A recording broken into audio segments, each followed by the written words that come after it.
Indian పాలిటిక్స్లో ఇప్పుడు ఒక సంచలన వార్త హాట్ టాపిక్గా మారింది. మాజీ ముఖ్యమంత్రి మమతా బెనర్జీకి కోలుకోలేని బిగ్ షాక్ తగిలింది. 1998లో తను స్వయంగా స్థాపించిన తృణమూల్ కాంగ్రెస్ పార్టీ ఇప్పుడు దీదీ చేతుల్లోంచి జారిపోయే పరిస్థితి వచ్చిందా? వెస్ట్ బెంగాల్ అసెంబ్లీలో టీఎంసీ పార్టీ అధికారికంగా 2 ముక్కలైనట్లు కనిపిస్తూ ఉందా? అసెంబ్లీ ఎన్నికల్లో టీఎంసీ ఓటమి తర్వాత పార్టీ లీడర్షిప్పై తిరుగుబాటు చేసిన రెబల్ లీడర్ రితప్రతాప్ బెనర్జీని అక్కడి assembly speaker leader of the అపోజిషన్గా గుర్తించడం దేనికి అర్థం? కేవలం గుర్తించడమే కాదు, అసెంబ్లీలో అపోజిషన్కు కేటాయించే రూము తాళాలను కూడా రితప్రతాప్ బెనర్జీ చేతికి అప్పగించడం దేనికి సూచన? ఇది మమతా బెనర్జీ పొలిటికల్ కెరియర్లోని అత్యంత ఘోరమైన క్రైసిస్ నిర్మోహమాటంగా.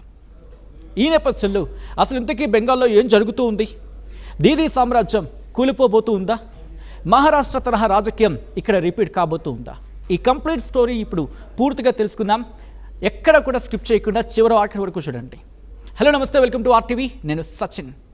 పశ్చిమ బెంగాల్ అసెంబ్లీ ఎన్నికల్లో తృణమూల్ కాంగ్రెస్ ఘోర పరాజయాన్ని మూటగట్టుకుంది. ఆ ఓటమి సృష్టించిన మంటలే ఇప్పుడు టీఎంసీ పార్టీని దహించేస్తూ ఉన్నాయి. అసెంబ్లీలో తృణమూల్ కాంగ్రెస్కు మొత్తం 80 మంది ఎమ్మెల్యేల బలం ఉంది.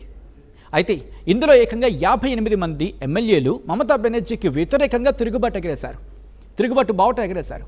వీళ్ళంతా రెబల్ లీడర్ రితప్రతాప్ బెనర్జీ వెంటున్నారు. వాస్తవానికి రూల్స్ ప్రకారం ఈ తిరుగుబాటు గ్రూప్ను పార్టీ ఫిరాయింపుల చట్టం కింద అనర్హులుగా ప్రకటించే అవకాశం లేదు. ఎందుకంటే 3/2 కంటే ఎక్కువ మంది ఎమ్మెల్యేలు అంటే 80 మందిలో 58 రెబల్స్ మమతకు వ్యతిరేకంగా ఉన్నారు. ఈ సంఖ్యాబలంతోనే రితప్రతాప్ బెనర్జీ స్పీకర్ను కలిసి తామే రియల్ తృణమూల్ కాంగ్రెస్ అని క్లెయిమ్ చేశారు.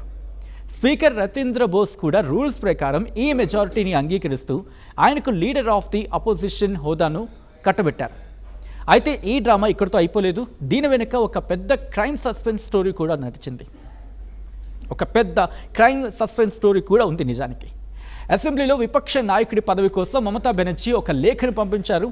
అందులో సీనియర్ లీడర్ శోభన్దేవ్ చటోపాధ్యాయ పేరుని శాసనసభాపక్ష నేతగా, నైనా బందోపాధ్యాయ అలాగే ఆస్మాను డిప్యూటీ లీడర్గా, ఫిర్హాద్ హకీంను చీఫ్ విప్గా ప్రతిపాదించారామె. కానీ ఇక్కడే అసలు ట్విస్ట్ వచ్చింది. రెబల్ లీడర్స్ రితప్రతాప్ బెనర్జీ, సందీపన్ సాహా రంగంలోకి దిగారు. మమతా బెనర్జీ పంపిన లేఖలోని ఎమ్మెల్యేల సంతకాలన్నీ ఫోర్జరీ అంటూ ఆరోపించారు. ఈ ఫోర్జరీ వ్యవహారం తీవ్ర దుమారం రేగింది. దీంతో ప్రస్తుతం స్టేట్ క్రిమినల్ ఇన్వెస్టిగేషన్ డిపార్ట్మెంట్ అంటే సిఐడి దీనిపై ఇన్వెస్టిగేషన్ స్టార్ట్ చేసింది. ఈ పరిణామాలు జరిగిన కొన్ని నిమిషాలకే మమతా బెనర్జీకి మరో గట్టి షాక్ తగిలింది. ఆమెకు అత్యంత ఆప్తుడు, పార్టీలో కీలకమైన మైనారిటీ ముఖచిత్రమైన ఫిర్హాద్ హకీం కోల్కతా మేయర్ పదవికి రిజైన్ చేశారు. 67 ఏళ్ల హకీం 2018 నుంచి మేయర్గా ఉన్నారు. బెంగాల్లో పవర్ చేంజ్ అయిన తర్వాత పనిచేయడం కష్టంగా ఉందంటూ ఆయన ఈ డెసిషన్ తీసుకున్నట్టు చెప్పుకొచ్చారు. 2010 నుంచి కోల్కతా మున్సిపల్ కార్పొరేషన్ టీఎంసీ చేతుల్లోనే ఉంది. అలాంటి కోట ఇప్పుడు ఒక్కసారిగా బద్దలైంది. టీఎంసీలో ఈ తిరుగుబాటు ఇప్పుడే సడన్గా జరిగిందేం కాదు. గత కొంతకాలంగా ఈ పార్టీలో అంటే టీఎంసీలో అంతర్గతంగా అసంతృప్తి రగులుతూనే ఉంది. ఎస్పెషల్లీ పార్టీలో అవినీతి ఆరోపణలు రావడం, దేశాన్ని కుదిపేసిన ఆర్జికర్ మెడికల్ కాలేజ్ ఘటనను ప్రభుత్వం హ్యాండిల్ చేసిన విధానంపై పార్టీ ఎమ్మెల్యేల్లో తీవ్ర వ్యతిరేకత వచ్చింది. ఎన్నికల్లో టీఎంసీ ఓడిపోవడంతో ఈ అసంతృప్తి తీవ్ర స్థాయికి చేరుకుంది. వీళ్ళందరూ గత వారం బెంగాల్ కొత్త సీఎం సువేందు అధికారి ఏర్పాటు చేసిన ఒక సీక్రెట్ మీటింగ్కు వెళ్లారు, హాజరయ్యారు. నిజానికి ఇక స్పీకర్ నిర్ణయం తర్వాత రితప్రతాప్ బెనర్జీ మాట్లాడుతూ ఒక ఆసక్తికరమైన కమెంట్ చేశారు. మమతా బెనర్జీ మాకు గౌరవనీయురాలైన నాయకురాలు, రెస్పెక్టెడ్ లీడర్షిప్స్. ఆమెను మా అపోజిషన్ ఫ్రెండ్కు చీఫ్ అడ్వైజర్గా ఉండమని కోరుతామంటూ చెప్పుకొచ్చారు. అంటే వాళ్ళు మమతా బెనర్జీని గౌరవిస్తూనే ఆమె పవర్ను లాగేసుకుంటున్నారు అన్నమాట. అంతేకాదు మమతా బెనర్జీ వారసుడిగా ప్రచారంలో ఉన్న అభిషేక్ బెనర్జీకి ఈ కొత్త ఫార్మేషన్తో ఎలాంటి కనెక్షన్ లేదని రూడ్గా చెప్పేశారు. బెంగాల్లో జరుగుతున్న ఈ పొలిటికల్ డ్రామా చూస్తూ ఉంటే మనకు కొన్నేళ్ల క్రితం మహారాష్ట్రలో జరిగిన శివసేన ఎన్సీపీ చీలికలు గుర్తుకొస్తూ ఉండాలి. ఇంకా చెప్పండి, గుర్తుకు రాకమానం.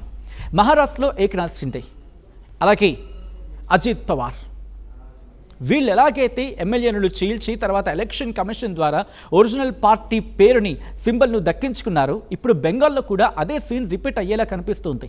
అయితే ఇక్కడ ఒక చిన్న డిఫరెన్స్ ఉంది. మహారాష్ట్రలో ప్రభుత్వం ఏర్పాటు చేయడం కోసం చీలికలు వచ్చాయి, కానీ బెంగాల్లో ఇప్పటికే బీజేపీకి స్పష్టమైన మెజారిటీ ఉంది. పైగా టీఎంసీ లీడర్స్ని తమ పార్టీలో చేర్చుకునే ప్రసక్తే లేదు అని బీజేపీ ముందే క్లారిటీ ఇచ్చింది, క్లియర్గా చెప్పేసింది. అందుకే ఈ చీలిక కేవలం ప్రతిపక్ష హోదా కోసం మాత్రమే కాదు, పార్టీపై కంట్రోల్ కోసమే జరుగుతూ ఉంది. ఈ క్రమంలోనే TMC senior leader Manav Jaiswal మీడియాతో మాట్లాడారు. ఈ చీలిక వెనుక బీజేపీ మైండ్ గేమ్ ఉందంటూ ఆరోపించారు. ఇప్పుడు మమతా బెనర్జీ ముందున్న అతిపెద్ద సవాల్ ఏంటో తెలుసా? తన సొంత పార్టీ పేరుని, అలాగే పార్టీ గుర్తైన జోడు పువ్వులని, అంటే 2 పువ్వులని కాపాడుకోవడమే. ఎందుకంటే అసెంబ్లీలో మెజారిటీ ఎమ్మెల్యేల సపోర్ట్తో అపోజిషన్ లీడర్ హోదా తెచ్చుకున్న రితప్రతాప్ బెనర్జీ త్వరలోనే ఎలక్షన్ కమిషన్ని కలవబోతున్నారు. అసెంబ్లీలో తామే నిజమైన టీఎంసీ పార్టీ నేతలమని, కాబట్టి పార్టీ పేరుని, సింబల్ని తమకే కేటాయించాలి అని పిటిషన్ వేయడానికి రెడీ అవుతున్నారు.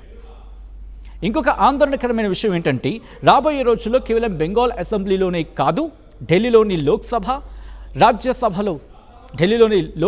రాజ్యసభలో ఉన్న టీఎంసీ ఎంపీలు కూడా చీలిపోయే ఛాన్స్ ఉందని ఇంటెలిజెన్స్ సోర్సెస్ చెప్తూ ఉన్నాయి.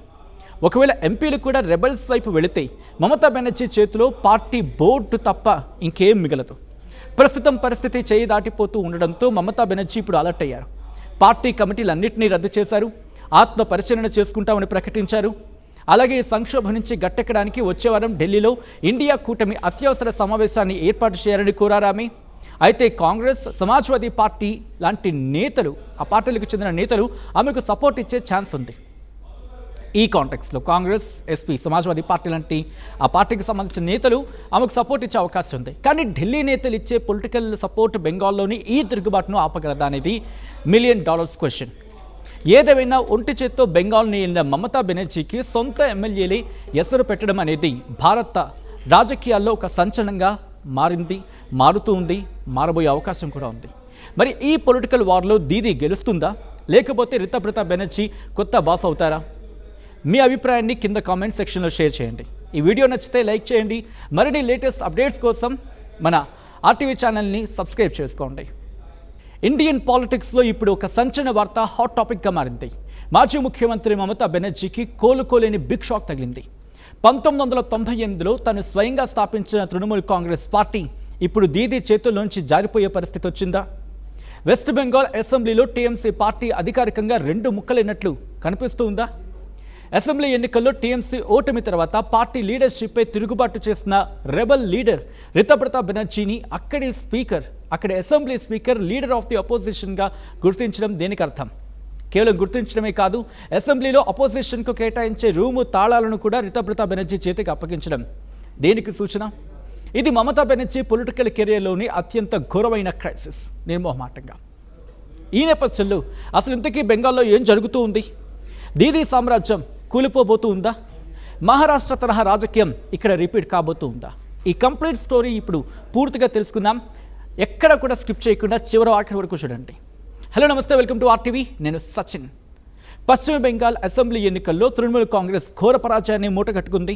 ఆ ఓటమి సృష్టించిన మంటలే ఇప్పుడు టీఎంసీ పార్టీని దహించేస్తూ ఉన్నాయి. అసెంబ్లీలో తృణమూల్ కాంగ్రెస్కు మొత్తం 80 మంది ఎమ్మెల్యేల బలం ఉంది. అయితే ఇందులో ఏకంగా 58 మంది ఎమ్మెల్యేలు మమతా బెనర్జీకి వ్యతిరేకంగా తిరుగుబాటు బావుట ఎగరేశారు. వీళ్ళంతా రెబల్ లీడర్ రితప్రతాప్ బెనర్జీ వెంటున్నారు. వాస్తవానికి రూల్స్ ప్రకారం ఈ తిరుగుబాటు గ్రూప్ను పార్టీ ఫిరాయింపుల చట్టం కింద అనర్హులుగా ప్రకటించే అవకాశం లేదు. ఎందుకంటే 3/2 కంటే ఎక్కువ మంది ఎమ్మెల్యేలు, అంటే 80 మందిలో 58 రెబల్స్ మమతకు వ్యతిరేకంగా ఉన్నారు. ఈ సంఖ్యాబలంతోనే రితప్రతాప్ బెనర్జీ స్పీకర్ను కలిసి తామే రియల్ తృణమూల్ కాంగ్రెస్ అని క్లెయిమ్ చేశారు. స్పీకర్ రతీంద్ర బోస్ కూడా రూల్స్ ప్రకారం ఈ మెజారిటీని అంగీకరిస్తూ ఆయనకు లీడర్ ఆఫ్ ది అపోజిషన్ హోదాను కట్టబెట్టారు. అయితే ఈ డ్రామా ఇక్కడితో అయిపోలేదు. దీని వెనుక ఒక పెద్ద క్రైమ్ సస్పెన్స్ స్టోరీ కూడా ఉంది. నిజానికి అసెంబ్లీలో విపక్ష నాయకుడి పదవి కోసం మమతా బెనర్జీ ఒక లేఖను పంపించారు. అందులో సీనియర్ లీడర్ శోభన్దేవ్ చటోపాధ్యాయ పేరుని శాసనసభా పక్ష నేతగా, నైనా బందోపాధ్యాయ అలాగే ఆస్మాను డిప్యూటీ లీడర్గా, ఫిర్హాద్ హకీంను చీఫ్ విప్గా ప్రతిపాదించారామె. కానీ ఇక్కడే అసలు ట్విస్ట్ వచ్చింది. రెబల్ లీడర్స్ రితప్రతాప్ బెనర్జీ, సందీపన్ సాహా రంగంలోకి దిగారు.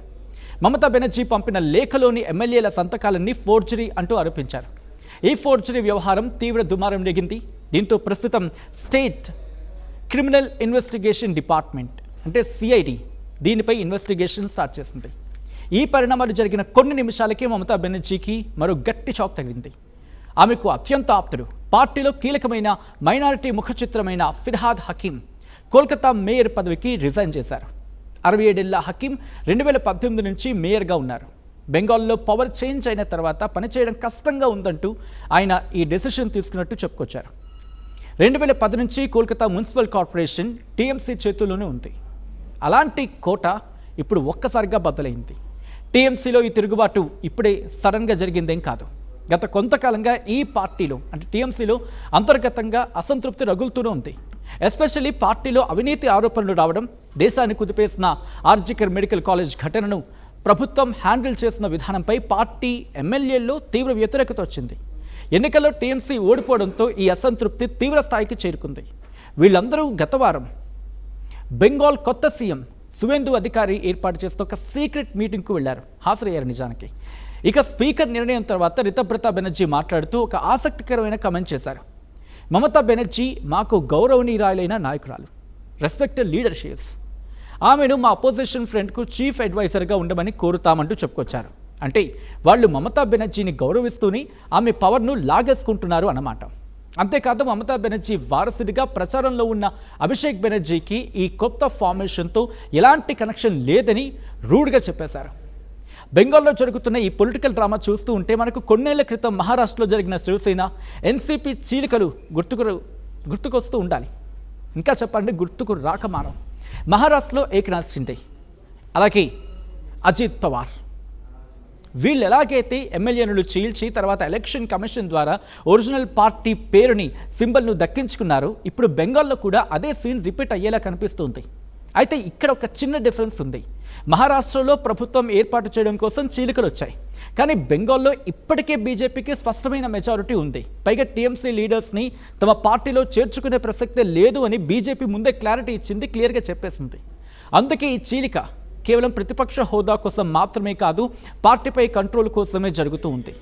ఈ క్రమంలోనే TMC senior leader Manav Jaiswal మీడియాతో మాట్లాడారు. ఈ చీలిక వెనుక బీజేపీ మైండ్ గేమ్ ఉందంటూ ఆరోపించారు. ఇప్పుడు మమతా బెనర్జీ ముందున్న అతిపెద్ద సవాల్ ఏంటో తెలుసా? తన సొంత పార్టీ పేరుని, అలాగే పార్టీ గుర్తైన జోడు పువ్వులని అంటే 2 పువ్వులని కాపాడుకోవడమే. ఎందుకంటే అసెంబ్లీలో మెజారిటీ ఎమ్మెల్యేల సపోర్ట్తో అపోజిషన్ లీడర్ హోదా తెచ్చుకున్న రితబ్రత బెనర్జీ త్వరలోనే ఎలక్షన్ కమిషన్ని కలవబోతున్నారు. అసెంబ్లీలో తామే నిజమైన టీఎంసీ పార్టీ నేతలమని, కాబట్టి పార్టీ పేరుని సింబల్ని తమకే కేటాయించాలి అని పిటిషన్ వేయడానికి రెడీ అవుతున్నారు. ఇంకొక ఆందోళనకరమైన విషయం ఏంటంటే రాబోయే రోజుల్లో కేవలం బెంగాల్ అసెంబ్లీలోనే కాదు, ఢిల్లీలోని రాజ్యసభలో ఉన్న టీఎంసీ ఎంపీలు కూడా చీలిపోయే ఛాన్స్ ఉందని ఇంటెలిజెన్స్ సోర్సెస్ చెప్తూ ఉన్నాయి. ఒకవేళ ఎంపీలు కూడా రెబల్స్ వైపు వెళితే మమతా బెనర్జీ చేతిలో పార్టీ బోర్డు తప్ప ఇంకేం మిగలదు. ప్రస్తుతం పరిస్థితి చేయి దాటిపోతూ ఉండడంతో మమతా బెనర్జీ ఇప్పుడు అలర్ట్ అయ్యారు. పార్టీ కమిటీలన్నింటినీ రద్దు చేశారు, ఆత్మ పరిశీలన చేసుకుంటామని ప్రకటించారు. అలాగే సంక్షోభం నుంచి గట్టెక్కడానికి వచ్చే వారం ఢిల్లీలో ఇండియా కూటమి అత్యవసర సమావేశాన్ని ఏర్పాటు చేయాలని కోరారామె. అయితే కాంగ్రెస్, సమాజ్వాదీ పార్టీ లాంటి నేతలు, ఆ పార్టీలకు చెందిన నేతలు ఆమెకు సపోర్ట్ ఇచ్చే ఛాన్స్ ఉంది. ఈ కాంటెక్స్లో కాంగ్రెస్, ఎస్పీ, సమాజ్వాదీ పార్టీ లాంటి ఆ పార్టీకి సంబంధించిన నేతలు ఆమెకు సపోర్ట్ ఇచ్చే అవకాశం ఉంది. కానీ ఢిల్లీ నేతలు ఇచ్చే పొలిటికల్ సపోర్ట్ బెంగాల్లోని ఈ తిరుగుబాటును ఆపగలదా అనేది $1 మిలియన్ క్వశ్చన్. ఏదేమైనా ఒంటి చేత్తో బెంగాల్ని వెళ్ళిన మమతా బెనర్జీకి సొంత ఎమ్మెల్యేలే ఎసరు పెట్టడం అనేది భారత రాజకీయాల్లో ఒక సంచలనంగా మారుతూ ఉంది, మారబోయే అవకాశం కూడా ఉంది. మరి ఈ పొలిటికల్ వార్లో దీదీ గెలుస్తుందా, లేకపోతే రితబ్రత బెనర్జీ కొత్త బాస్ అవుతారా? మీ అభిప్రాయాన్ని కింద కామెంట్ సెక్షన్లో షేర్ చేయండి. ఈ వీడియో నచ్చితే లైక్ చేయండి. మరిన్ని లేటెస్ట్ అప్డేట్స్ కోసం మన RTV ఛానల్ని సబ్స్క్రైబ్ చేసుకోండి.